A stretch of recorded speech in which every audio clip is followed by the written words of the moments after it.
ուրեմն շմագ լսումներից այս դահլիճում գոնե լռություն խոսալու իրավունք ունի, մենակ Մայր Հայաստանը, ինչի համար եմ ասում Մայր Հայաստանը, որովհետև շմագ լսումներին պարտաճանաչ արդեն 2 տարի է Մայր Հայաստանն է հաճախում։ Շմագ լսումների գրեթե 90%-ին հաճախել ենք Երևան քաղաքի տարբեր վարչական շրջաններում, հանդիպումների ժամանակ բազմաթիվ հարցեր ենք բարձրացնում, բազմաթիվ առաջարկներ ենք անում, ով գոնե մենք լավ գիտենք շմագ լսումների ինչ բան է։ Ուր եք դուք, եկել դուք եք մասնակցեք այդ շմագ լսումների, մի առաջարկություն դուք արեք, մի հարցեր դուք տվեք, մի խնդիր դուք բարձրացրեք։ Ինչ վերաբերում է հարցին, որը հիմա քննարկվում է, ուրեմն ես էլի կվերադառնամ այն հարցին, որը այսօր չզեկուցվողով անցավ, տվյալ հարցը մեր հանձնաժողովում բացասական եզրակացություն ստացել, բայց եկել է օրակարգում մտել է չզեկուցվողների մեջ, չզեկուցվողով անցել է։ Այնինչ այդ հարցը պետք է հիմա քննարկվեր ու քվեարկվեր։ Այդ հարցը վերաբերվում է, սիրելի երևանցիներ, անցած ելույթից կիսատ մնաց, վերաբերվում է առողջապահական հիմնարկի, որի ղեկավարը կամ, չգիտեմ, հաշվապահը կլինի, թերացել է իր աշխատանքների մեջ, պարտք է կուտակել, պարտք է գոյացել,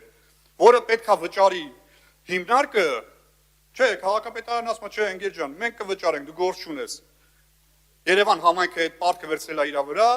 դրա համար ոչ մեկ պատասխանատվություն չի կրել, դրա համար ոչ մեկ չի ձերբակալվել, չի կալանավորվել, այնինչ եթե այդ հիմնարկության ղեկավարը լիներ ընդդիմադիր, հիմա տարել ձերբակալել էին, կալանավորել էին, ինչ-որ ձայնագրություններ էին հրապարակել։ Բայց չէ, քաղաքապետարանը ասում է, դուք հանգիստ նստեք ձեր տեղը, մենք այդ պարտքը համայնքի բյուջեից կամ քաղաքացիների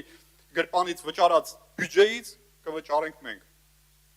Այդ իսկ պատճառով, այո, մեր նախագիծը պետք է անցնի, որովհետև այս նախագծերը, նմանատիպ նախագծերը պետք է գան օրակարգ, որը որ մերժվում է լսումների ժամանակ հանձնաժողովներում, պետք է գա օրակարգում քննարկվի եւ նոր քվեարկվի։ Եվ վերջում անդրադառնամ պարոն Գարջյանին, Արմեն Գարջյան, Արմենակ Դանելյանը քեզ ասում է, ինչ որ ամոթանք եք տալիս կամ ամոթանք եք տվել վերխմբակցությանը, կոռեկտության սահմանները չանցնեք։ Կոռեկտության սահմանները չանցնեք, գնացեք ամոթանք տվեք ձեր քաղաքական ուժին, որի օրոք մի շինարարություն է արվում Ծիծեռնակաբերդում, որի դեմ են 172 ճարտարապետ։ Ձեր իշխանության օրոք այդ տարածքում, ուրեմն մի քանի տարի առաջ փաստաթղթեր վարվեցին, թանկարժեք եւ արժեքավոր գրքեր այրվեցին, որի պատասխանատվությունը ոչ մեկ չկրեց, որի համար պատասխանատվություն ոչ մեկ չկրեց։ Ձեր քաղաքական ուժին ամոթանք տվեք, որը ուրանում է կասկածի տակ է դնում հայոց ցեղասպանությունը, 1.5 միլիոն զոհերը։ Շնորհակալություն։